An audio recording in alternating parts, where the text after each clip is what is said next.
Good evening friend, Dastak coaching Varanasi में आपका स्वागत है। आज इस नए वीडियो में हम सीटेट जो है प्रीवियस ईयर के क्वेश्चन पेपर को देखेंगे, डिस्कस करेंगे कि प्रीवियस ईयर जो ऑनलाइन एग्ज़ाम हुआ था जो है उसमें पेपर जो है किस तरीके के पूछे गए थे। तो इस वीडियो में हम आपके 8 जनवरी 2022 को जो ऑनलाइन एग्ज़ाम हुआ था आपके, उसको जो है उसके सारे प्रश्न को जो है कवर करेंगे।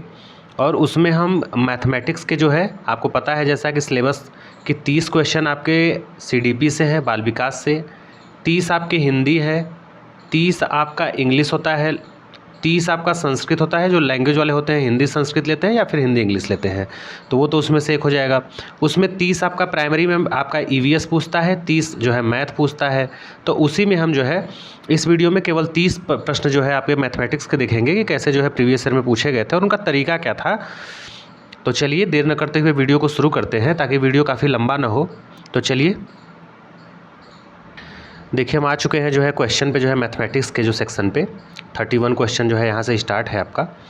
तो क्वेश्चन को स्टार्ट करने से पहले हम आपको बता दें कि जिन बच्चों को जो है अगर ये बुक नहीं खरीद सकते हैं प्रीवियस ईयर पेपर का जो है मार्केट में, तो उनके लिए टेलीग्राम पे जो है आप ज्वाइन कर सकते हैं। जो है उस पर जो है आपको जो है फ्री ऑफ कॉस्ट जो है आपका इसका PDF मिल जाएगा पूरा आपके जो है पेपर का। तो ये थी जानकारी।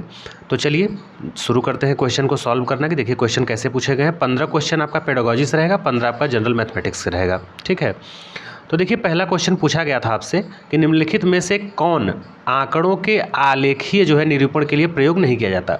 अर्थात जो डाटा जो है रिप्रेजेंटेशन से ये रिलेटेड क्वेश्चन पूछा है कि which of the following is not use to जो रिप्रेजेंट द डाटा ग्राफिकली।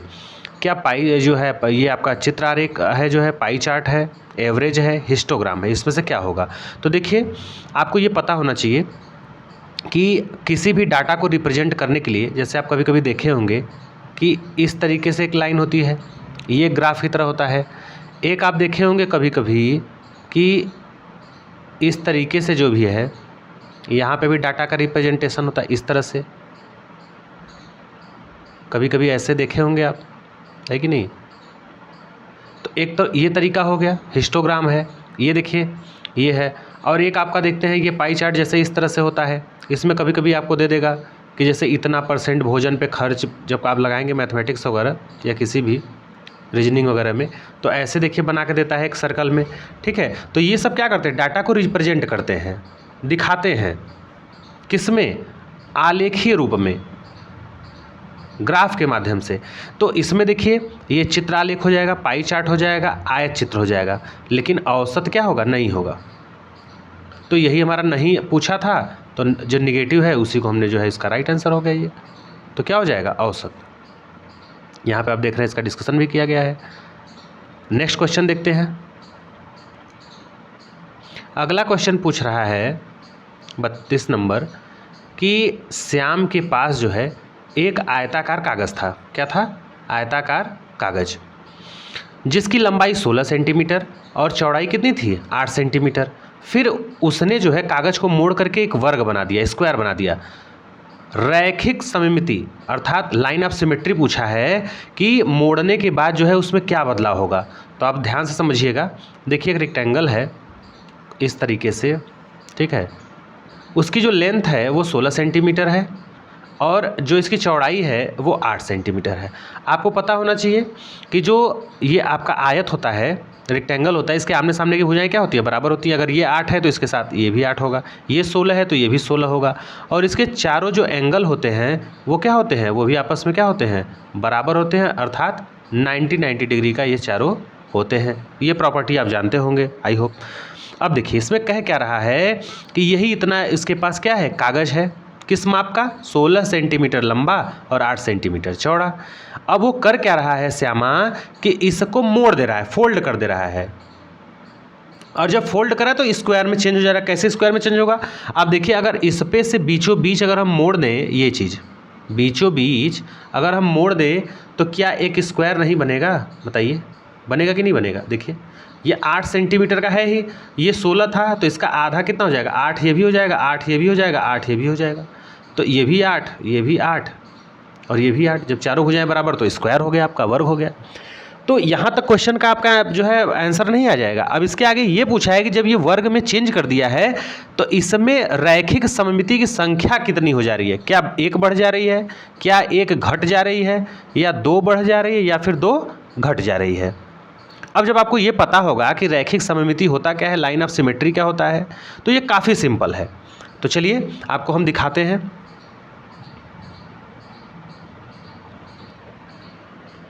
अब देखिए, आप आई होप आप देख पा रहे होंगे स्क्रीन पे जो है ये शेप जो है, देखिए ये आपका है रेक्टेंगल, जिसको बोलते हैं आयत। अब मैं आपको ये कहूँ कि आप इसको ऐसे जो है मार्क करिए, चाहे इसको काटिए कि वो दिखने में एक जैसा रहे या एक दूसरे पर ओवरलैप करे। अब एक बात बताइए, जैसा कि आप देख रहे थे क्वेश्चन में जो है, यह कितना था, यह 16 था, ये 8 था, ठीक, तो ये भी 8 हो गया, ये भी 16। तो एक बात बताइए, अगर मैं इसको बीच से जो है यहाँ से ऐसे इंटरसेक्ट कर दूँ, काट दूँ यहाँ से, ठीक है, तो इसको जब इस पे फोल्ड करेंगे आप, या इसको इस पे फोल्ड करेंगे एक दूसरे पे, तो ये इसी पे जब आ जाएगा ये, तो एक जैसा रहेगा कि नहीं रहेगा बताइए? बोलिए। अगर ये देखिए आपका बीचों बीच करेंगे तो ये भी 8 हो जाएगा, ये भी 8 हो जाएगा, ये भी 8, ये भी 8, है कि नहीं? तो कहने का मतलब ये है कि जब आप जो है इसको बीच से एकदम एक लाइन खींच देंगे और इसको जब उठा के इस पे अगर रखेंगे तो देखेंगे एक जैसी आकृति रहेगी, सिमेट्री, एक जैसा, ओवरलैप करेगा। तो एक तरीका तो ये हो गया ऐसे खींचने से। दूसरा तरीका क्या है कि अगर हम ऐसे बीचों बीच एक लाइन खींच दें, ऐसे, बताइए इसको, तो जब इस चीज़ को, इसको जो है उठा करके हम इस पे रखेंगे तो ये भी एक जैसा होगा कि नहीं, ढक जाएगा कि नहीं बताइए? तो कहेंगे हाँ ये भी हो जाएगा। अर्थात एक ये तरीका है ऐसे सीधी लाइन खींचने से, और एक ऐसे, मतलब एक हॉरिजेंटल है और एक आपका क्या है, वर्टिकल। ये 2 लाइन खींचने से आप देखेंगे कि इसमें क्या होगा, एक जैसा जो है आकृति बनेगा। जैसे कागज़ मोड़ने वाला आप देखे होंगे नॉन वर्बल में। तो ये 2 तरीका हो गया। अब कोई कहेगा कि सर ऐसे काट दे, ऐसे डायगोनल को, तो देखिए जब इसको उठाकर इस हिस्से को जब इस हिस्से से टच कराएंगे तो देखेंगे कि ये कोना यहाँ पे क्या होगा, बाहर निकल जाएगा, है कि नहीं? तो ये आपका नहीं होगा। तो अगर आपसे आयत में कोई पूछे कि कितना सिमेट्री होता है तो आप कहेंगे कि 2 सिमेट्री, अर्थात 2 तरीके से। अब देखिए वर्ग का, देखिए जो पूछा है क्वेश्चन में आपसे, वर्ग का एक बार समझ लेंगे तो आराम से जो है फटाफट जो है आंसर देंगे आप। अब देखिए वर्ग की बात करें तो एक बात बताइए, वर्ग में चूँकि चारों भुजाएं बराबर होती हैं, तो अगर हम इस तरीके से भी जो है क्या करें, काटें, इसको और 20 से कर देते हैं, ये इस तरीके से, देखिए इसको काटेंगे तो ये वाला जो सिरा है ये पूरा अगर इन दोनों पे रख दें तो क्या सिमेट्री होगा कि नहीं होगा बताइए? माने एक लाइन है, लाइन ऑफ सिमेट्री यही तो है कि एक लाइन ड्रॉ कर दें या इसको कट कर दें तो ये 2 भागों में डिवाइड हो जा रहा है, एक भाग को दूसरे भाग के ऊपर रखेंगे तो एक जैसा ढक जाएगा पूरा का पूरा कि नहीं? तो कहेंगे हाँ ढक जाएगा। तो एक तरीका तो ये हो गया कट करने का, और एक तरीका क्या है, एक तरीका ऐसे भी है वर्टिकल, ऐसे भी काटेंगे तब भी एक दूसरे के ऊपर रखेंगे तब भी जो है सिमेट्री हो जाएगा इस तरीके से। माने इस पूरे हिस्से को इस पे रख दीजिए, 2 सिमेट्री हो गई। अब देखिए क्या इसमें डायगोनल पे काटने पे जो है देखिए सिमेट्री आएगा, देखिए इस तरह से ये हो गया। अब बताइए इस वाले हिस्से को अगर उठा के इस वाले हिस्से पर मोड़ेंगे तो क्या एक दूसरे के ऊपर ओवरलैप हो जाएगा कि नहीं हो जाएगा? कहेंगे हाँ इसमें तो हो जाएगा। देखिए ये पूरा हिस्सा जब इस पूरे हिस्से पे ऐसे इसको उठा के इस वाला मोड़ेंगे तो ये पूरा हो जाएगा कि नहीं? कहेंगे हो जाएगा। तो एक तरीका ये इस तरह से भी हो गया, माने एक हॉरिजेंटल हो गया, एक वर्टिकल हो गया, एक डायगोनल ये हो गया, एक डायगोनल और बचा है सेम टू सेम। तो ऐसे भी करेंगे तो इससे भी हो जाएगा। तो आप देखें कि आयत में जहाँ 2 सिमेट्री पाई जाती थी वहीं जो है वर्ग में कितनी पाई जा रही है, 4, माने 4 तरीके से, तो 4 सिमेट्री। तो वही पूछा है कि रैखिक सममिति की संख्या कितनी बढ़ जा रही है जब हम 16 सेंटीमीटर लंबे और 8 सेंटीमीटर जो है चौड़े जो है एक आयताकार जो है क्या करते हैं, कागज़ को जब हम मोड़ के वर्ग बना रहे हैं इस तरह का, तो उसमें सिमेट्री की संख्या क्या होगी? क्या 1 बढ़ जा रही? बताइए 2 से 4 हो गया तो 1 बढ़ रहा है? नहीं। दूसरा दिया था 1 घट जा रहा है? नहीं। तीसरा दिया था 2 बढ़ जा रहा है? तो हाँ 2 बढ़ जा रहा है। देखिए 2 था, 2 बढ़ के कितना हो गया, 4 हो गया। तो चलिए अब देखिए इसमें और जान लीजिए कि अगर आपसे वृत्त में पूछे कि वृत्त की जो है लाइन ऑफ सिमेट्री कितनी होती है, तो ये अनंत होती है। आप कहेंगे अनंत कैसे होती है? अब एक बात बताइए, वृत्त को अगर हम मान लीजिए ऐसे काटें, तभी ये दोनों हिस्सा एक दूसरे के बराबर होगा, एक जैसा दिखेगा, एक दूसरे पर ओवरलैप कर जाएगा।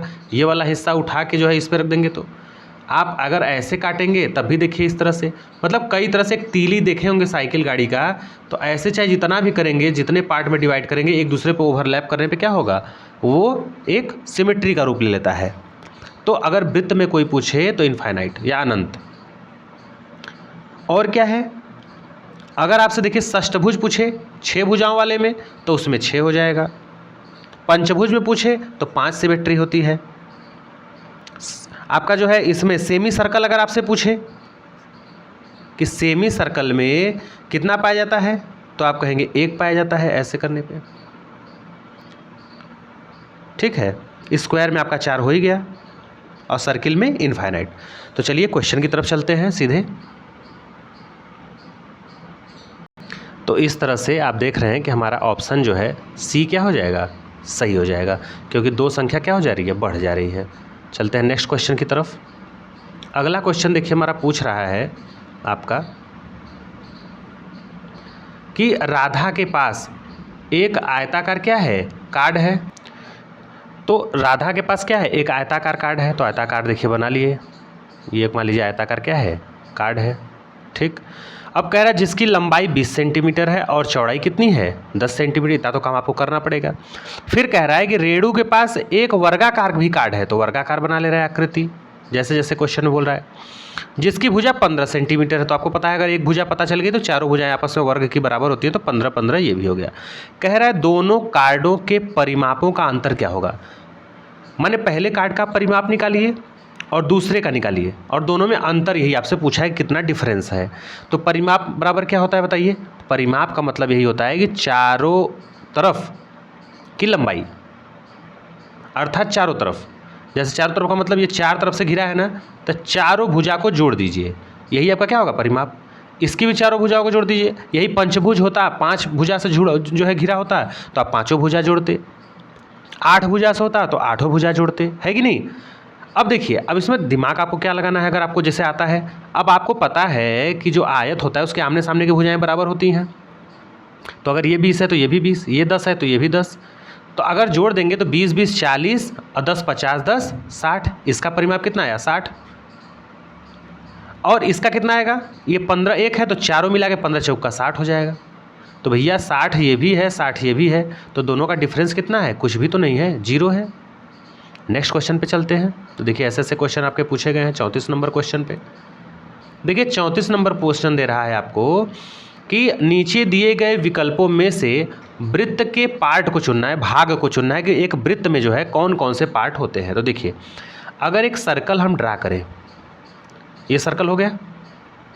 अब आपको पता है कि एक वृत्त में, एक वृत्त का क्या होता है, एक केंद्र होता है। क्या होता है, केंद्र। और क्या होती है, एक वृत्त की क्या होती है, जीवा होती है। जीवा कहीं से भी 2 बिंदु को मिला दे, क्या हो जाएगी, जीवा।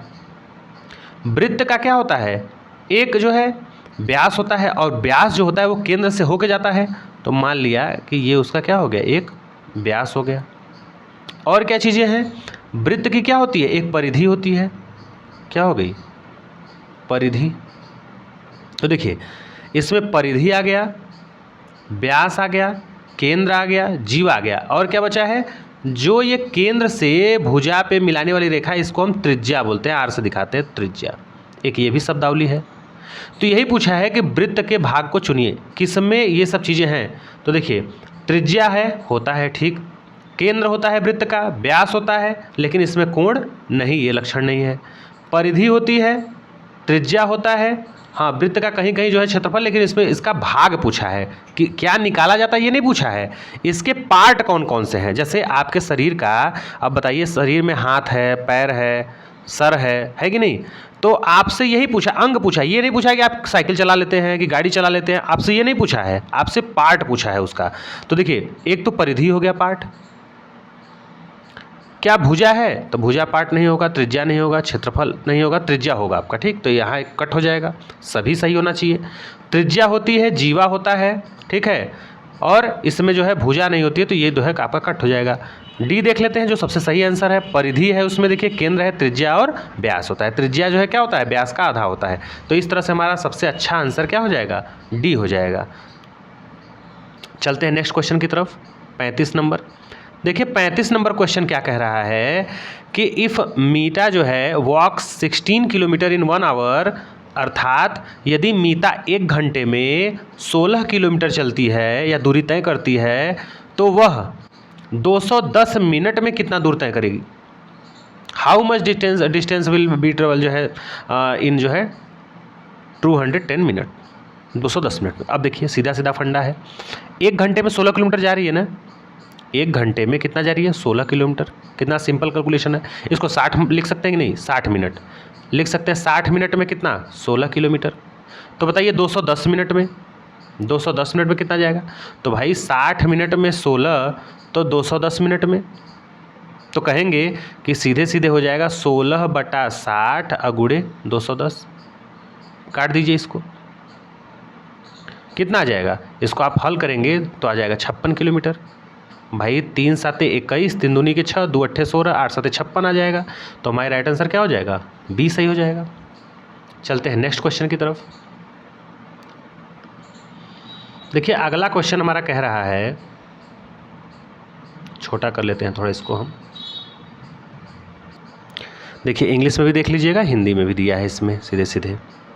इसमें कह रहा है कि अमृता एक वर्गाकार कागज पर ऊर्ध्वाधर रेखाएं बनाकर उसे 10 समान आकार की आयताकार पट्टियों में बांटती है। क्या कर रही है, एक वर्गाकार कागज है, तो पहले एक वर्गाकार कागज बना लीजिए फट से। देखिए ये क्या हो जाएगा, एक वर्गाकार कागज हो गया। अब वह क्या करे, समान रूप से, समान आकार का मतलब सबका आकार क्या हो, एक जैसा हो। 10 समान आकार के आयताकार पट्टियां बना रही है। आयताकार का मतलब समझ रहे हैं, इस तरह से। वर्गाकार तो होगा नहीं, इस तरह से जैसे लंबा में लंबाई क्या हो, चौड़ाई से अधिक हो, तो आयताकार बनाना है। कितनी पट्टियाँ, 3 पट्टियों में वह क्या कर रही है, लाल रंग भर देती है। अब वह उसी कागज की शीट में 10 क्षैतिज रेखाएं बनाती है, जो उस कागज को 100 बराबर भागों में डिवाइड कर रहा है। कहने का मतलब यह है कि 10 जो है ऐसे 10 क्षैतिज रेखाओं में क्या करती है, बांट देती है, और 10 जो है हॉरिजेंटल लाइन उसमें रहता है। ठीक है, देखिए इस तरह से।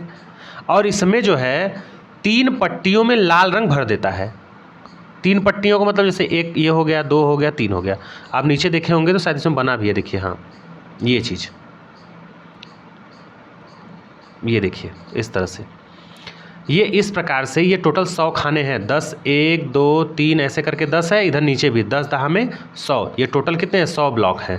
इस 100 ब्लॉक में इन 3 जो है वर्टिकल लाइन को क्या करती है, वो फिल कर देती है। तो जब इस तरह से 4 5 6 ये तीनों जब कलर कर दिया जाएगा लाल रंग से, तो पूछा है कि कितना हिस्सा अभी भी बिना रंगा हुआ है।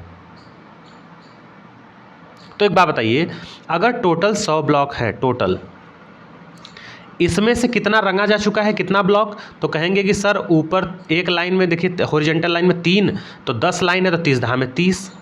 100 में से 30 तो कलर है। अगर आपसे पूछता कितने भाग रंगे हैं, तो कहेंगे 30/100, क्योंकि 100 में 30 कलर है। लेकिन पूछा है आपसे कि कितने नहीं कलर किए गए हैं, तो आप क्या करेंगे, 100 में कितने नहीं कलर किए, 30 अगर कलर किए गए तो 70 ही तो बचा है। तो 70/100 क्या है, नहीं किया गया है कलर। इसको सरल कर देंगे तो 7 बटा क्या आएगा, 10 आ जाएगा। अब देखिए आंसर कहाँ दिया है, 7/10 इसमें दिया है कि नहीं। देखिए बी ऑप्शन आपका दिया है कितना, 7/10।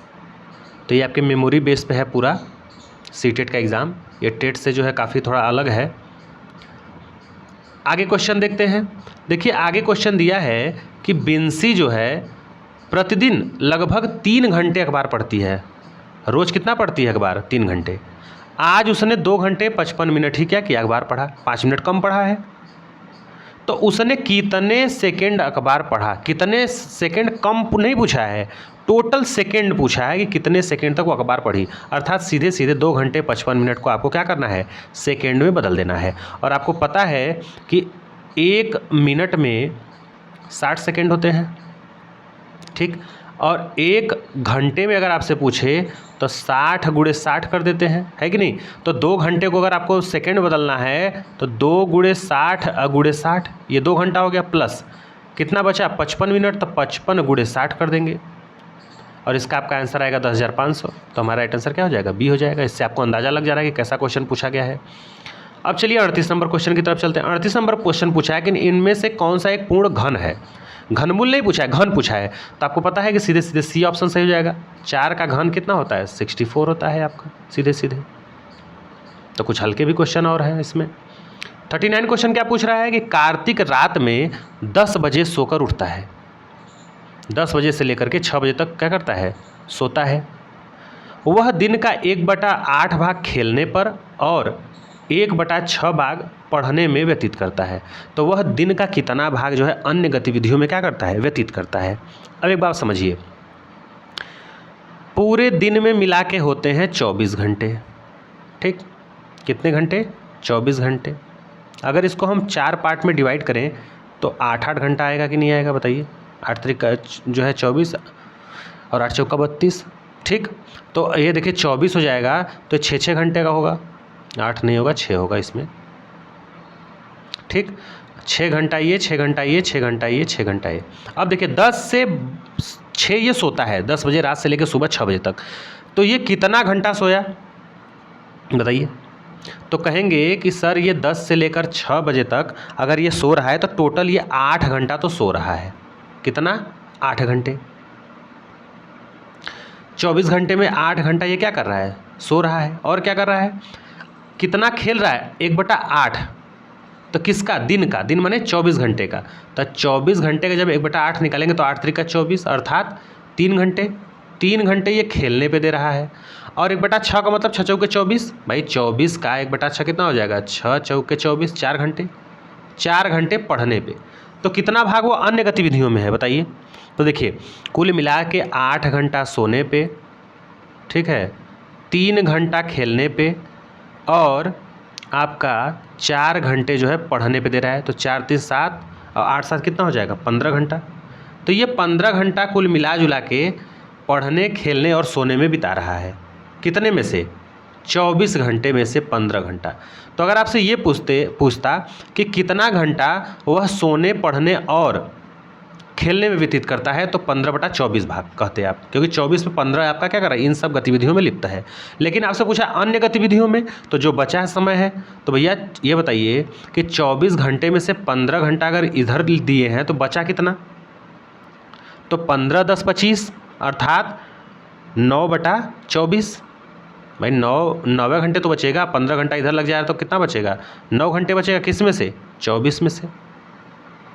देखिए कटने लगे तो काट दीजिए, 3 त्रिक के 9 और 3 8 24, 3/8। तो यही आपका क्या हो जाएगा, सीधे सीधे राइट आंसर हो जाएगा। 40 नंबर क्वेश्चन की तरफ चलते हैं फटाफट। देखिए 40 नंबर क्वेश्चन हमारा कह रहा है कि रुजदा और रेखा की चोटियों की लंबाइयाँ जो है 1 मीटर का 4/5वां और 5/7वां भाग है। मतलब ये बता रहा है कि दो जो है लड़कियां हैं जिनके बालों की जो लंबाई है वह अलग अलग है। कितना, 1 मीटर का 4/5वां भाग है इसका और इसका 5/7वां भाग। तो एक बात बताइए, अगर हम पहले का निकालें तो 1 मीटर का 4/5वां भाग कितना होगा, 4/5 ही मीटर होगा, होगा कि नहीं होगा। और दूसरे का क्या होगा, 1 मीटर का 5/7 भाग, तो 5/7 मीटर होगा। और दोनों के लंबाई का योग पूछा है तो दोनों आप क्या करेंगे, जोड़ देंगे। 4/5 और 5/7 जोड़ दीजिए तो कितना हो जाएगा बताइए। 4/5 7 चौक 28 और 5 5 25, अब यह 35 हो जाएगा।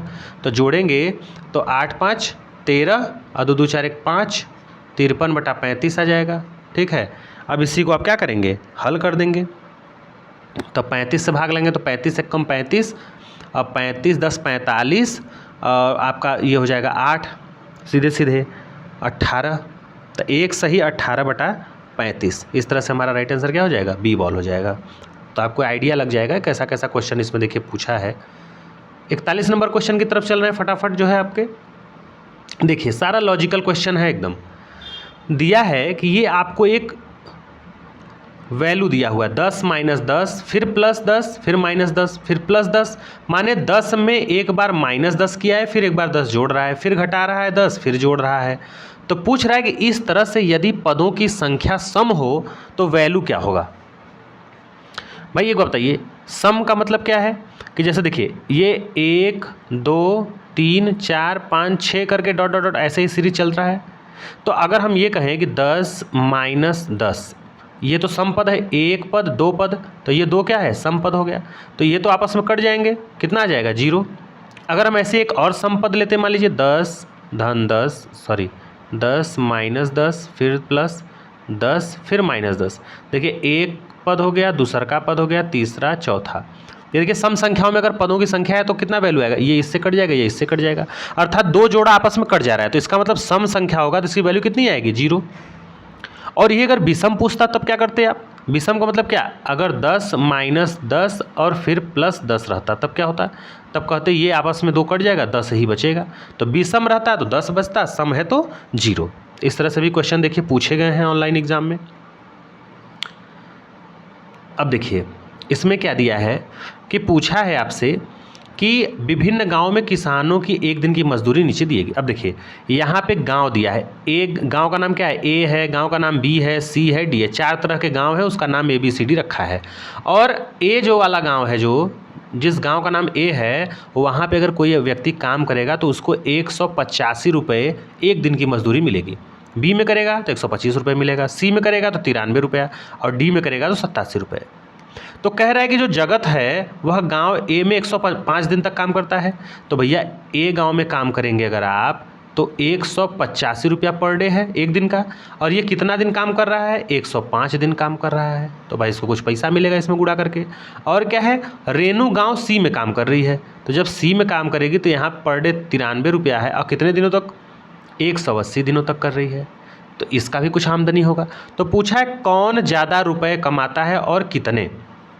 तो जब 185 में 105 का गुणा करेंगे, ठीक है, तो इसका एक तरीका ये भी है, 105 को 100 और प्लस 5 में तोड़ दीजिए, तो आपका कितना हो जाएगा 19,425। इसका गुणा करेंगे तो ये आएगा 16,740, और दोनों का डिफरेंस निकालेंगे तो घटा दीजिए 2,685 आएगा। यही क्या है, डिफरेंस है। तो इसमें यही पूछा है कौन ज़्यादा रुपए कमाता है और कितने। तो ज़्यादा रुपए कौन कमा रहा है, जगत, और कितना अधिक, 2,685। तो जगत जो है, यही आपका ऑप्शन ए ही सही हो जाएगा कि जगत जो है रेनू से 2,685 रुपये क्या करता है, ज़्यादा कमाता है। तो 43 नंबर क्वेश्चन की तरफ बढ़ते हैं। देखिए 43 नंबर क्वेश्चन पूछ रहा है कि निम्नलिखित में से कौन सा एक और 6 दशांक, 6 दशांक मतलब 1 and 6/10, 1 तो पूछा है, 6/10 पूछा है। तो भैया 1 और 6 दशांक मतलब 10 का जो है क्या, 10वां हिस्सा, 6 का 10वां हिस्सा, ऐसे। तो जब 6 को 10 से भाग लगाएंगे तो कितना आएगा, 0.6। भाई 1 पूछा है और, तो 1 प्लस हो ही गया, 6/10 माने 6 का 10वां हिस्सा, तो कितना हो जाएगा, 1 है, ये 10 से भाग लेंगे 0.6 आ जाएगा, तो 1.6 हो जाएगा। देखिए यही है आपका। तो राइट आंसर 1.6 कहाँ है, बी बॉल में है। नेक्स्ट देखिए इसमें क्या क्वेश्चन दिया है कि निम्नलिखित में से आरोही क्रम में दिए गए हैं, क्या दिए गए हैं, क्रम दिए गए हैं, इन्हीं को आपको बताना है कि कौन सा आरोही क्रम में है। तो देखिए आप देखिए यहाँ पे जो ऑप्शन है वो इसमें हालांकि सी दिया है, तो आरोही क्रम का मतलब क्या होता है, बढ़ते क्रम में, और अवरोही का मतलब क्या होता है, घटते क्रम में। तो कोई भी आप एक चेक कर लीजिए कौन किससे अधिक है और कौन किससे कम है। तो इस तरह से आप देखेंगे तो पहले देखिए यहाँ पे 0 से शुरुआत है, 0 यह है, फिर 8 है, फिर 8 8 8 सब में देखिए लगा, यहाँ पे लास्ट में क्या है, 80 है। भाई 80 तो इन सब में सबसे बड़ा है, तो 80 क्या होगा, सबसे लास्ट में होगा, तो ऑप्शन डी तो वैसे ही इलिमिनेट हो जाता है कि नहीं। तो ऐसे आप इस चीज़ को क्या करेंगे, लगा लेंगे, आरोही अवरोही करेगा तो घटते क्रम में लगा देंगे। 45 नंबर देखिए क्वेश्चन क्या कह रहा है, ये भी लॉजिकल है कि म्याऊं खेल को खेलने के लिए, देखिए नाम भी अजीब व गरीब रखते हैं सब एग्जामिनर, कि म्याऊं खेल को खेलने के लिए, म्याऊं एक प्रकार का क्या है, खेल बनाए हैं, सब नाम रखे हैं। सब लोग एक गोले पर खड़े होते हैं, एक खिलाड़ी बोलता है एक, अगला बोलता है दो, ऐसे ही क्रम चलता रहता है। और जिस खिलाड़ी को 7 या फिर 7 से भाग होने वाली संख्या बोलनी होती है वह उसकी जगह क्या बोलता है, म्याऊं बोलेगा। अब देखिए सिंपल सी बात है, इसमें यह कह रहा है कि एक सर्कल है, एक क्या है, सर्कल है, और इस सर्कल पर लाइन से लोग क्या हैं, खड़े हैं। जैसे यहाँ पे कोई व्यक्ति खड़ा है, 1 2 3 4 5 6 7 8 9 ऐसे करके 10, फिर 11, फिर 12, फिर 13 और फिर 14। अब इसमें देखिए कंडीशन क्या है कि यहाँ से जो 1 नंबर वाला जो है आदमी है वो बोलता है 1, 2 वाला 2 बोलेगा, 3 वाला 3 बोलेगा, माने सब अपने अपने नंबर के हिसाब से बोलेंगे। लेकिन ज्यों ही 7वां नंबर आएगा तो वो अपने आप को 7 नहीं बोलना है, ये खेल है, खेल का नियम है। वह क्या बोलेगा, म्याऊं बोलेगा। क्या बोलेगा, म्याऊं। और कौन म्याऊं बोलेगा, 7 वाला बोलेगा, और 7 से जो संख्या कटेगी, मतलब कोई व्यक्ति जैसे 14 पे भी है कोई, तो 14 वाला भी क्या करेगा, म्याऊं ही बोले। क्यों, क्योंकि 7 से वो कटने वाली संख्या है। तो यही कह रहा है कि वह खिलाड़ी जिसका नंबर 7 हो, या वह नंबर खिलाड़ी जिसका नंबर 7 से कटे, भाग चला जाए पूरा पूरा, वह मुंह से क्या बोलेगा, म्याऊं बोलेगा। तो बताइए कि इन चारों ऑप्शन में म्याऊं बोलने वाला खिलाड़ी कौन सा होगा, और वही क्या होगा, विजेता होगा। तो आप सीधे सीधे देख लीजिए, इसमें आपसे ये नहीं पूछा है कि 7 से कौन सी संख्या कटेगी, इतना सब तामझाम बताया है आपको कि सोचिए, आप समय दीजिए, टाइम आप जो है इसमें वो लगाइए। तो देखेंगे सी वाला ऑप्शन 7 से कट जाएगा पूरा पूरा, ठीक है। बाकी ऑप्शन देखेंगे तो 1 2 कटेंगे, नहीं तो नहीं कटेंगे। तो ये आप देख लीजिएगा वीडियो पॉज करके। 46 नंबर देखिए क्वेश्चन क्या कर रहा है कि एक गणित में, मतलब निम्नलिखित में से क्या जो है गणित में एक रचनात्मक कक्षा को प्रदर्शित करता है। देखिए रचनात्मक जो है कक्षा का मतलब क्या है। रचनात्मक कक्षा का मतलब होता है कि बच्चे जो है स्वयं से क्रिएटिविटी करके कुछ न कुछ जो है क्रियाशील होकर के जो है क्या करें, चीज़ों को सीखें खुद से। तो वही पूछा है कि इनमें से 4 ऑप्शन आपको दिए गए, इनमें से कौन सा ऐसा बढ़िया जो है ऑप्शन है जो कि यह बताता है कि गणित की कक्षा में एक रचनात्मक कक्षा का ये गुण है। आपको प्रॉपर्टी बताना है कि कौन सा रचनात्मक कक्षा का गुण है। अब देखिए पहला क्या ऑप्शन है कि योग की परिकलन संबंधित समस्याओं पर शिक्षक एक मौखिक परीक्षा ले रहा है और छात्र हाथ खड़े करके उत्तर दे रहे हैं। अब एक बात बताइए, आपको मैंने पॉजिटिव और नेगेटिव टैग वर्ड बताया था। अब बताइए यहाँ पे क्या है कि शिक्षक तो सक्रिय है लेकिन छात्र क्या है, निष्क्रिय है। और जबकि रचनात्मक में क्या होना चाहिए, छात्र को सक्रिय होना चाहिए। तो ये तो ऑप्शन सीधे सीधे नहीं होगा, गणित की कक्षा में ऐसा नहीं हो सकता है अगर रचनात्मक कक्षा है वो वाकई में। तो दूसरा ऑप्शन क्या कह रहा है कि शिक्षक ने श्यामपट्ट पर विविध गणितीय पहेलियों को लिखा। कहने का मतलब कि बहुत सारी पहेलियों को जो है, पजल को जो है एक शिक्षक श्यामपट्ट पे क्या करता है, लिख देता है। तो क्या इससे भी रचनात्मक कक्षा होगी? तो इससे भी नहीं होगा, क्योंकि भाई वो तो देखेंगे बच्चे, उतारेंगे। तो ये भी क्या हो जाएगा, ऑप्शन नहीं होगा। और देखते हैं क्या अच्छा आंसर इसमें मिल पाता है। और इसमें दिया है कि और छात्र बारी बारी से करके श्यामपट्ट पर हल करते रहेंगे। तो ये भी नहीं होगा। मान लीजिए सी ऑप्शन कह रहा है कि शिक्षक कक्षा में नकली नोट, डंडियों के बंडल, गिनतारा, देखिए अबेकस, ये भी एक पॉजिटिव वर्ड है, लेकर आया है। अबेकस आप देखे होंगे जो कि ऐसे जैसे लगा रहता है इसमें, और इसमें कई सारे नंबर जो है 10 तक लगे रहते हैं, जिसको बच्चा इधर उधर सरकाता है ऐसे ऐसे, तो उसी को बोलते हैं। तो देखिए, तो उसमें क्या है कि शिक्षक ये तमाम प्रकार की चीज़ें जो है टीएलएम वगैरह जो है लाया है, और स्थानीय मान सिखाने के लिए छात्रों को सामूहिक गतिविधि, देखिए सामूहिक गतिविधि हो रही है, सब लोग मिलजुल के व्यस्त रखता है। तो ये तो सबसे अच्छा आंसर है, ठीक है। और भी देख लेते हैं, मान लीजिए हो सकता है इससे अच्छा आंसर मिल जाए।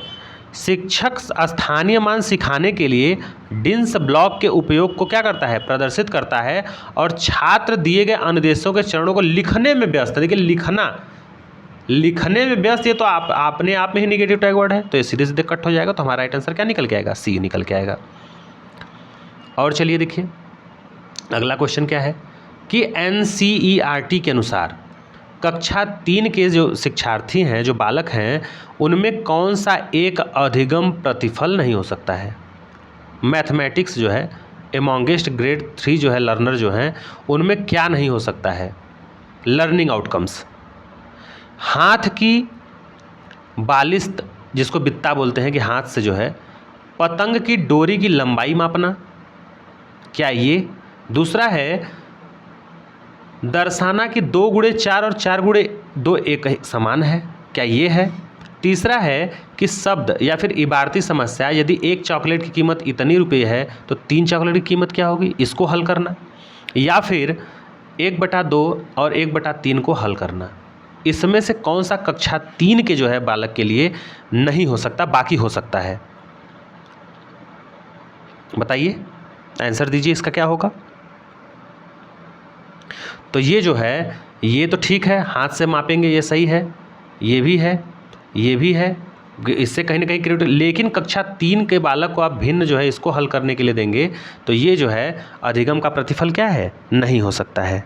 क्योंकि अब NCERT की अगर देखेंगे, जो जहाँ ये पे जिक्र किया है NCERT की, तो इसने जो है 3 अंक को संख्या के साथ कार्य करने, जैसा स्थानीय मान हो गया, अंकीय मान हो गया, तुलना करना, ये दैनिक जीवन से जोड़कर जो है उसमें करना चाहिए व्यक्ति को।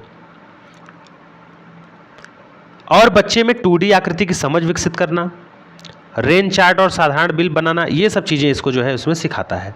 तो हमारा राइट आंसर क्या हो जाएगा आपका, 47 का डी हो जाएगा, ये जो है भिन्न वाला। 48 नंबर क्वेश्चन की तरफ चलते हैं फटाफट। देखिए, एक शिक्षक के लिए जो है कक्षा में भिन्न का परिचय देने के लिए सबसे अच्छा उदाहरण क्या है। माने आप एक टीचर हैं, मान लीजिए सपोज दैट, और क्लास में है, आप बच्चों को पढ़ा रहे हैं, तो आपको बच्चों को भिन्न पढ़ाना है, तो ऐसा ही नहीं ताबड़तोड़ जो है किताब खोलेंगे, उतारना शुरू कर देंगे बोर्ड पे। तो एक अच्छे अध्यापक की क्या निशानी है, क्या गुण होते हैं, वह भिन्न को कैसे शुरू करेगा, समझाएगा। तो पहला ऑप्शन है कि पानी से भरे हुए एक गिलास से 1/3 गिलास पानी पी लेने पर कितना पानी बचेगा। अब इसमें यह कह रहा है कि अध्यापक क्या करेगा, भिन्न को सिखाने से पहले गिलास का 1/3 जो है 1/3 गिलास का पानी क्या करता है, पी लेता है। क्या ये सबसे अच्छा उदाहरण है। और देखते हैं, दूसरा है कि 1/2 का अर्थ क्या है, ये पूछेगा। तीसरा है कि आप एक सेव को 4 दोस्तों में समान रूप से कैसे बांटेंगे, ये प्रश्न करता है बच्चों से।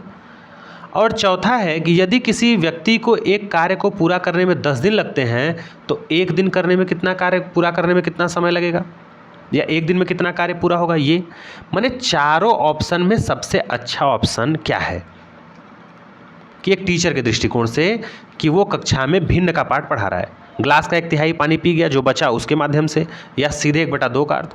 तो इसमें सबसे अच्छा ऑप्शन होगा कि आप जो है एक सेव को 4 दोस्तों में जो है किस प्रकार से डिवाइड करेंगे, ये जो है प्रश्न पूछ करके जो है क्या करता है, क्योंकि बच्चे को उसके पूर्व ज्ञान से जोड़कर ही आगे की चीज़ें बतानी चाहिए। और उसमें यह भी कहा गया है कि जो उदाहरण हो वह व्यक्ति या बालक के जीवन से जुड़ा हो। ऐसा नहीं कि आप भारत में रहते हैं, अंटार्कटिका का उदाहरण दे रहे हैं, वहाँ पे जीव जंतु जो रहते हैं उसका। जो बच्चा दैनिक चीज़ों में जो चीज़ जिस चीज़ को देखता है उससे रिलेट करके अगर आपसे पूछेंगे, बच्चे से उदाहरण देंगे, तो बच्चा आसानी से क्या करेगा, उस चीज़ को सीखेगा। तो हमारा राइट आंसर क्या हो जाएगा, सी हो जाएगा। चलते हैं, देखिए नेक्स्ट क्वेश्चन पे। आपको वीडियो अगर धीमा लगे तो आप तेज़ भी कर सकते हैं, इसमें क्वालिटी भी बढ़ा सकते हैं, आपके पास ऑप्शन रहता है तेज़ या धीमा करने का। अब देखिए, इसमें जो 49 क्वेश्चन है वो कह रहा है कि प्राथमिक स्तर पे, किस लेवल पे, प्राइमरी लेवल पे गणित के, देखिए आकलन की बात आ रही है, आकलन के लिए कौन सा उद्देश्य सबसे अच्छा है। आप जब सीटेट का पेपर देंगे तो ऐसा नहीं कि तीनों ऑप्शन गलत ही रहता है, उनमें आपको कभी कभी सबसे बेस्ट चुनना होता है।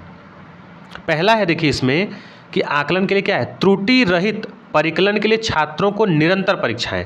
अब देखिए, ये लगातार परीक्षा की बात कर रहा है और आकलन है और निरंतर परीक्षा की बात कर रहा है, तो क्या ये सही होगा, बताइए। तो ये तो गलत होगा, निरंतर परीक्षाएं नेगेटिव टैग वर्ड है। दूसरा क्या है, प्रतिपुष्टि और उपचारात्मक शिक्षण प्रदान करने हेतु बच्चे की प्रगति को एक समय अवधि में अंकित करना, जैसे पोर्टफोलियो वगैरह होता है। तो ये तो एक हमको पॉजिटिव मिला। और देख लेते हैं, अधिगमकर्ता के प्रदर्शन को सुधारने के लिए उनमें प्रतिस्पर्धा का भाव करना, मतलब कहने का मतलब होड़, बच्चों में प्रतिस्पर्धा का भाव करना, कंपटीशन पैदा करना। तो ये तो निगेटिव टैग वर्ड है, तो ये होगा नहीं। जो सीधे सीधे कट है उसको कट कर देना है। छात्रों को उनके प्राप्तांकों के आधार पर, देखिए अब ये जो नंबर अच्छा पाए हैं उनको उस हिसाब से श्रेणी क्रम में जो है क्या करना, महत्व देना, ये भी क्या है, निगेटिव टैग वर्ड है। तो सबसे अच्छा हमारा जो है आंसर क्या है, बी है, कि मूल्यांकन और आकलन का यही है कि आप बच्चे को बराबर देखते रहिए कि उसमें क्या प्रगति हो रही है, क्या उसमें समस्याएं हैं, उन त्रुटियों को सुधारते हुए उसका क्या किया जाए, उपचार करते हुए उसको जो है शिक्षा दी जाए। चलते हैं नेक्स्ट क्वेश्चन की तरफ। 50 नंबर देखिए क्वेश्चन कह रहा है कि श्रीमान हरि अपनी कक्षा में भिन्न प्रकार की रंगोली के चित्र प्रिंटेड दुपट्टे लेकर आए हैं। एक टीचर हैं जिनका नाम हरि है, और वो जब कक्षा में पढ़ाने के लिए आए हैं तो वह अपने साथ जो है क्या लाए हैं, दो चीज़ें लाए हैं। एक तो रंगोली का चित्र लाए हैं बनाया, और दूसरा जो है एक दुपट्टा लाए हैं जिस पे काफ़ी सारा पेंट किया गया है या प्रिंटेड है, दो चीज़ें। अब उसमें आपसे ये कह रहा है कि गणित में निम्नलिखित में से किन या किस विषयों को पढ़ाने के लिए यह सबसे अच्छा होगा। जो टॉपिक है, क्या गुणनखंड और गुणज को पढ़ाने में ये जो है प्रिंटेड दुपट्टा और चित्र कारगर होगा, आकृति और पैटर्न में होगा, भिन्न को समझाने में होगा, या स्थानीय मान। तो आपको पता होना चाहिए, सीधे सीधे आप इसमें आंसर दे देते कि आकृति और पैटर्न, कि किस तरह से रंगोली किस पैटर्न पे और किस डिजाइन में बनी है और किस रंग का है। तो ये आकृति और पैटर्न, शेप और पैटर्न से ही क्या करता है, पता चलता है। तो हमारा राइट आंसर क्या हो जाएगा, बी हो जाएगा। 10 क्वेश्चन और बच्चे, उसको भी देख लेते हैं फटाफट। देखिए अगला हमारा क्वेश्चन है कि इनमें से कौन सा अभ्यास सबसे अच्छा दर्शाएगा किसको, आपके छात्रों ने अज्ञात राशियों का अनुमान लगाने का कौशल क्या किया है, सीख लेगा। कौन सा अभ्यास, आप बच्चों को कौन सा अभ्यास करवाएंगे, या कौन सा अभ्यास ये दर्शाएगा कि आपके छात्र जो है अज्ञात राशियों का जो है अनुमान लगाने का कौशल क्या किए हैं, अर्जित कर लिए हैं, कि उनमें अनुमान लगाने की क्षमता का विकास हो चुका है। कि जैसे लोग लगाते हैं अनुमान, क्या आज हो सकता है वर्षा हो, आज वर्षा होगी, आज ये होगा, तो ये अनुमान लगाया जाता है कि हाँ ये बच्चा टॉप करेगा। तो देखिए पहला ऑप्शन है कि पैमाने का उपयोग करके रस्सी की लंबाई मापना, क्या ये जो है आपके आएगा इसमें पूर्वानुमान में। दूसरा है दशमलव संख्या का निकटतम मान।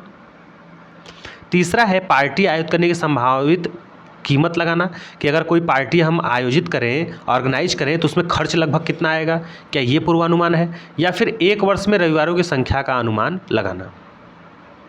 तो सबसे बेस्ट क्या होगा, जिससे ये पता चलेगा कि बच्चे ने जो है क्या किया है, अज्ञात राशियों का अनुमान लगाने का जो स्किल है वो उसमें डेवलप हो गया है या सीख लिया है।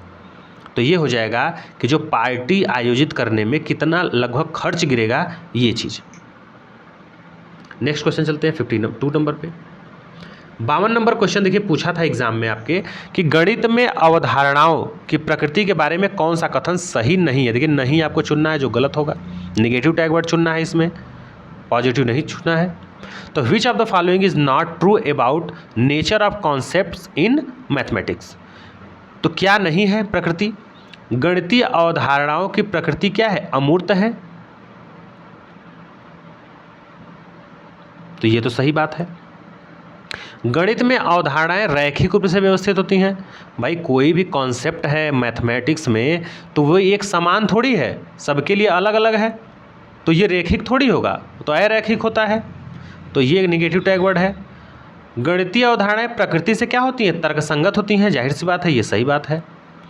और गणित में अवधारणाएं जो होती हैं वो निगमनात्मक विवेचन तर्क पर क्या होती हैं, आधारित होती हैं। ऐसा है नहीं कि जैसे ही तैसे रख दिया, मनगढ़ंत, निगमनात्मक और तर्क पे आधारित होती हैं। तो ये भी हमारा सही है। लेकिन हमको खोजना क्या था, निगेटिव नहीं है, तो यही नहीं है, गलत यही था। तो ऑप्शन क्या हो जाएगा, 52 का बी हो जाएगा। चलते हैं अगले क्वेश्चन की तरफ। 53 नंबर क्वेश्चन कह रहा है कि श्री अयूब विभाजन या फिर भाग का सिद्धांत कक्षा में आरंभ कर रहे हैं। उन्होंने 3 शिक्षण विधियों की योजना बनाई है। अब देखिए कोई टीचर हैं, वो भाग का सिद्धांत पढ़ा रहे हैं, डिवीजन का, और उन्होंने 3 जो है क्या लिया है, शिक्षण गतिविधियों की योजना उन्होंने बनाई है पहले से ही। तो इसको ऑर्डर में बताना है कि कौन सा पहले होगा कौन सा बाद में होगा। जैसे दिया है श्यामपट्ट पर सरल विभाजन संबंधित कथन लिखकर उन्हें वास्तविक जीवन के उदाहरण से जोड़ना, या फिर दूसरा दिया है विभाजन की संभागी संरचना को विभिन्न चित्रों के उपयोग से समझाना, और तीसरा दिया है कई कंकड़ों या कंचों को समान संख्या के समूहों में क्या करना, व्यवस्थित करना। तो पहले जो टीचर है वो अगर भाग का सिद्धांत कर रहा है तो पहले वो कई कंकड़ कंचों को क्या करेगा, संख्या के समूहों में क्या करेगा, पहले वो उसको अच्छे से ऑर्डर करेगा। फिर क्या करेगा, विभाजन की जो ये संभागी संरचना है, इक्वल शेयरिंग है, उसको विभिन्न चित्रों के उपयोग से उसको क्या करेगा, वो समझाएगा। और फिर जो है बाद में श्यामपट्ट पर क्या करेगा, सरल विभाजन संबंधित कथन लिखकर उसे वास्तविक जीवन के उदाहरण से क्या करेगा, जोड़ेगा। तो इस तरह से जब ऑर्डर हम दिखाएंगे तो पहले नंबर पे तीसरा आ जाएगा, फिर दूसरा और फिर पहला। अब देखेंगे इसमें ऑप्शन क्या दिया है। तो ऑप्शन हमारा क्या हो जाएगा, 3 2 1, ऑप्शन डी हो जाएगा इसका सही। अगला हमारा क्वेश्चन है, देखिए 54 नंबर क्वेश्चन पूछ रहा है। 54 नंबर क्वेश्चन कर रहा है कि कक्षा के अधिगमकर्ताओं को मानचित्रण अर्थात मैपिंग और दिक् स्थान संबंधी समझ की अवधारणा का परिचय देने के लिए कौन सा एक संदर्भात्मक जो है क्रियाकलाप के रूप में उपयोग किया जा सकता है। कहने का मतलब आप टीचर हैं और कक्षा 2, क्लास कौन सा है ये भी ध्यान रखेंगे, स्तर कौन सा है। इसमें जो बच्चा सीखने वाला है उसको आप मानचित्र पढ़ा रहे हैं, मानचित्र समझाना है आपको, मैपिंग, और उसमें भी दिशा और दूरी कि किस स्थान का कितना दूरी है, क्या है, इस समझ को क्या करना है, विकसित करना है, उससे परिचित करवाना है कि कितने मैप में जो है इतने डिग्री का जो है अंतर है तो कितने दूरी के बराबर होगा, ये सब चीज़ें। तो इसमें जो है पूछा है कि निम्न में से किसका एक जो है क्रियाकलाप के रूप में उपयोग किया जा सकता है, किसका। ऑप्शन ए है छात्रों को नक्शे मानचित्र पर 2 शहरों के बीच की दूरी को मापने के लिए कहना कि जाओ बेटा आप मैप पे जो है क्या करो, इन 2 शहरों के बीच की दूरी को क्या करो, मापो, मेज़र करो, क्या ये है। दूसरा है कि यदि 1 सेंटीमीटर बराबर 100 किलोमीटर है तो 5 सेंटीमीटर कितने किलोमीटर के बराबर होगा। एक तो आपका ये हो गया। दूसरा तो देखिए ये तो जब मानचित्र आप समझाना है बच्चों को स्थान के बारे में, दूरी के बारे में, तो ये तो कोई मतलब है नहीं, इससे कहाँ निकल के आ गए। तो सीधे सीधे आप बता रहे हैं कि 1 सेंटीमीटर बराबर इतना किलोमीटर, तो 5 किलोमीटर बराबर कितना हो गया, तो क्वेश्चन हो गया। इससे बच्चा कहाँ समझेगा, सीखेगा। और इसमें भी क्या है कि छात्र को क्या कर रहे हैं आप, 2 शहरों के बीच की दूरी मापने के लिए डायरेक्ट जा रहे हैं, कहने का जो है बता रहे हैं आप, जाइए मापिए। अब देखिए तीसरा क्या है, तीसरा कह रहा है कि छात्रों को एक ही आकृति जैसे कि वर्ग हो गया, वृत्त हो गया इत्यादि को विभिन्न क्षेत्रफल के साथ बनाने के लिए कहना। तो ये भी तो जो है क्या होगा आपका, इससे भी कुछ नहीं होगा, क्योंकि आप जो समझ विकसित करना चाहते हैं वो इससे भी नहीं हो पाएगा। तो देखते हैं एक ऑप्शन लास्ट बचा है। हाँ, लास्ट ऑप्शन क्या कह रहा है कि छात्रों को अपने स्वयं के घर को कागज पर बनाने के लिए कहना जिसमें विभिन्न कक्षों का सापेक्षित आकार क्या रहे, बना रहे। तो ये क्या है, एक स्किल डेवलपमेंट है इस जो है माध्यम से। तो ये हमारा राइट आंसर क्या हो जाएगा आपका, इसका हो जाएगा। आगे क्वेश्चन देखते हैं 55 नंबर, 5 क्वेश्चन और बचा है। इसमें कह रहा है कि निम्नलिखित में से किसका नाम एक ज्यामितीय सिद्धांत के विकास से संबंधित है जो कि बच्चों में ज्यामितीय तर्क के विभिन्न स्तरों को वर्णित करता है। तो देखिए पियाजे संज्ञानात्मक विकास का सिद्धांत दिए हैं, ब्रूनर है, ठीक है, और 2 ऑप्शन में बचे वैन हेले और कौन बचा आपका एम न्यूमैन। तो बताइए इसका राइट आंसर क्या होगा कमेंट बॉक्स में।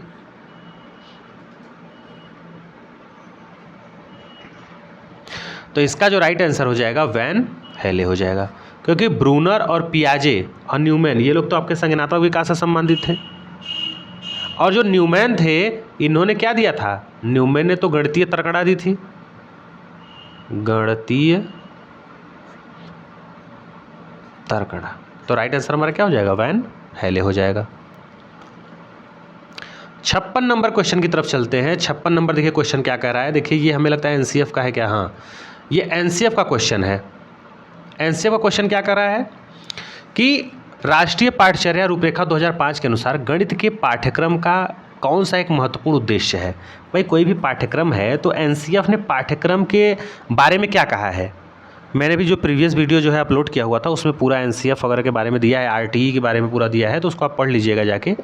तो देखिए इसमें एनसीईएफ क्या कहता है, गणित मात्र अंक गणित है, क्या ये कहा है?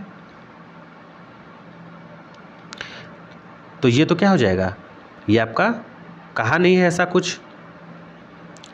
दूसरा क्या है, प्राथमिक कक्षाओं में औपचारिक कलन विधि पढ़ाने पर बल दिया जाना चाहिए। देखिए यहाँ पे औपचारिक की बात हो रही है, अनौपचारिक नहीं, औपचारिक, तो ये भी आपका क्या हो जाएगा, गलत हो जाएगा।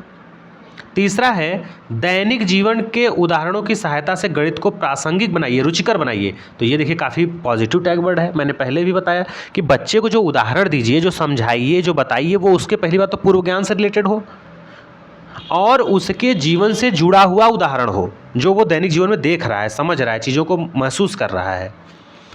और एक ऑप्शन देख लेते हैं इसमें, और ऑप्शन है कि प्राथमिक स्तर पर केवल, अब ये केवल आपस में अपने आप में ही निगेटिव वर्ड है, गणितीय खेलों और क्रियाकलापों पर बल देना चाहिए। केवल दिख दिया तो केवल क्या है, गलत हो जाएगा। तो हमारा राइट आंसर क्या हो जाएगा, सी हो जाएगा।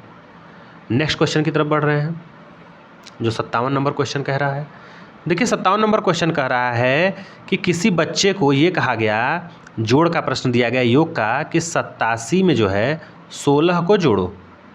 अब बच्चा जोड़ा कितना, 7 6 13 लिख दिया और 8 1 9 ऐसे लिख दिया। अगर ऐसा बच्चा कर रहा है, जबकि होना कैसे चाहिए, 87 और 16 को आप जब ऐड करेंगे तो 7 6 13 हाथ में ले, 8 1 9 1 10, 103 होना चाहिए। लेकिन लिखा कितना है, 913। तो ये त्रुटि बच्चे में आई तो क्यों आई है, किस लेवल पे आई, किस चीज़ का उसको ज्ञान नहीं है, यही आपसे पूछा है कि ये जो त्रुटि है वो क्या दर्शाती है।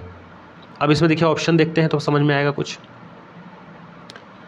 ऑप्शन दिया है पहला कि यह छात्रों द्वारा की गई एक साधारण त्रुटि है और अभ्यास के लिए अधिक प्रश्न देकर जो है इसको सुधारा जा सकता है। कहने का मतलब ये बता रहा है कि एक सिंपल, कोई बहुत ज़्यादा इसमें जो है घबराने वाली बात नहीं है, बहुत सिंपल जो है त्रुटि है, मिस्टेक है।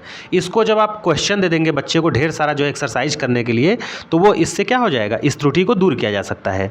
क्या ये है? तो यहाँ पे क्या है, यहाँ पे आप बार बार अभ्यास की बात कर रहे हैं, एक्सरसाइज देने की बात कर रहे हैं, तो ये तो नेगेटिव टैग वर्ड है। और देख लेते हैं वैसे हम ऑप्शन, अध्यापक द्वारा औपचारिक कलन विधि को, अब देखिए औपचारिक शब्द आप पहले आपने खुद निगेटिव टैग वर्ड है, और वो भी कलन विधि को श्यामपट पर प्रदर्शित किया जा रहा है और छात्र कॉपी में क्या करेंगे, उतारेंगे, नकल मारेंगे, तो ये भी क्या है, आपका निगेटिव टैग वर्ड है। तीसरा क्या है, छात्र को पाठ्यपुस्तक में हल किए गए उदाहरण दिखाए जाना और उसे हल करने के लिए समान प्रकार के 10 और प्रश्न दिए जाएं। कहने का मतलब कि बच्चों को बताएंगे कि देखो तुम्हारी बुक में ये उदाहरण दिया है, एग्जाम्पल, इसको करो, और इस तरह का और भी दिया है, इसको करो, 10 15 20 प्रश्न।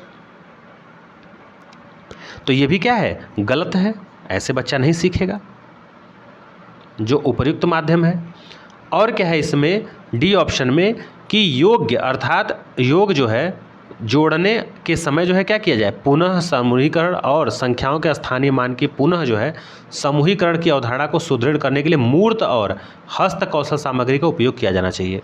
कहने का मतलब ये है कि बच्चों को स्थानीय मान की जानकारी कराइए, जिससे वो जो हासिल आ रहा है, जो बच रहा है, कैरी है, उसको वो लिख सके अलग जगह पे, और उसको बाद में क्या करे, वो जोड़ सके। तो इस तरह से जो है समूह के माध्यम से, ग्रुप के माध्यम से जो है वो क्या करेगा, चीज़ों को सीखेगा। अगले क्वेश्चन की तरफ चलते हैं, 58 नंबर। 2 क्वेश्चन और बचा है इसके बाद। निम्नलिखित में से कौन सा गणित शिक्षण अधिगम से संबंधित उपागम नहीं है? उपागम यानी उसका एक अप्रोचेज होता है। आगमनात्मक, निगमनात्मक, समस्या समाधान, विश्लेषण संश्लेषण, ड्रिल और अभ्यास। तो देखिए विश्लेषण संश्लेषण आप जानते हैं, समस्या समाधान जानते हैं, आगमन निगमन जानते हैं। आगमन में क्या होता है, पहले उदाहरण बताया जाता है, फिर नियम बताए जाते हैं। समस्या समाधान में कोई एक समस्या, कोई पर्टिकुलर टॉपिक होता है जिसमें बच्चों को दिया जाता है, उसमें बच्चे क्या करते, तर्क उतर करके प्रॉब्लम सॉल्व करते हैं। विश्लेषण और संश्लेषण, संश्लेषण का मतलब होता है किसी 2 या 2 से अधिक चीज़ों को जोड़ना, और विश्लेषण का मतलब होता है किसी एक चीज़ को तोड़ना, बिखेरना। तो ये तीनों तो उससे संबंधित हैं गणित से, जबकि ड्रिल और अभ्यास इससे संबंधित नहीं है। आप देखेंगे नीचे इसमें उसकी व्याख्या भी दिया है। 59 नंबर क्वेश्चन की तरफ चलते हैं। 59 नंबर देखिए क्वेश्चन क्या कह रहा है। 59 नंबर क्वेश्चन कह रहा है कि निम्न में से किसको जो है रचनात्मक आकलन में सम्मिलित नहीं किया जा सकता। देखिए रचनात्मक की बात कर रहा है, फॉर्मेटिव असेसमेंट की। तो ये देखिए एनेक्डोटल रिकॉर्ड को पूछ रहा है, क्या इसको, या फिर सत्र अंत परीक्षा, सत्र के अंत में जो परीक्षा लिया उसको, क्षेत्र भ्रमण। देखिए क्षेत्र भ्रमण सबसे अच्छा कौशल माना जाता है, ये पॉजिटिव टैग वर्ड है। पोर्टफोलियो क्या होता है, एक बच्चे के विकास का पूरा लेखा जोखा स्कूल में रहता है। जैसे क्लास 1 में है तो उसकी क्या क्या समस्याएं हैं, क्या क्या उसके जो है गुण है, ये सब उसमें नोट होता है, उसके नंबर वगैरह हर चीज़। फिर वो जब अगली कक्षा में जाता है तो वो फाइल उसका क्या हो जाता है, ट्रांसफर हो जाता है एक बायोडाटा का, उसे ही पोर्टफोलियो कहते हैं। तो इनमें से पूछा है कि रचनात्मक आकलन में सम्मिलित नहीं है, बाकी 3 हैं। तो क्या होगा, ये जो सत्र के अंत में परीक्षा होती है यही आकलन जो है सम्मिलित नहीं किया जा सकता, बाकी तीनों किए जा सकते हैं। तो आज के हम लास्ट क्वेश्चन को देखते हैं। इसमें जो है इसके बाद हम जो है बाल विकास, इसी दिन जो पेपर हुआ था आपके बाल विकास का, उसको अपलोड करेंगे, और फिर जो है ईवीएस के। देखिए 60 नंबर क्वेश्चन क्या कह रहा है स्क्रीन पे, कि सिमुलेशन सॉफ्टवेयर का उपयोग करके निम्नलिखित में से किसको सबसे बेहतर तरीके से पढ़ाया जा सकता है। तो जो सिमुलेटेड जो है ये आपका सिमुलेशन सॉफ्टवेयर है, ये एक प्रकार का क्या है, एक ऐसी मशीन है समझिए कि जिसमें क्या होता है, एक ही प्रकार के जो है परिमाप वाले जो है आकार क्या होते हैं, मतलब क्या होते हैं उसमें जो है फिल किए जाते हैं, एक ही प्रकार के कोई सिस्टम सिमुलेटर जो है आपके सॉफ्टवेयर में, और ये सबसे बेहतर तरीके से इससे क्या किया जाता है, पढ़ाया जा सकता है। और इससे विभिन्न आकारों को क्या करते हैं, आप खोज सकते हैं, एक ही परिमाप वाले। तो इसमें दिया है कि विभिन्न परिमापों वाले आयतों की लंबाई मापना,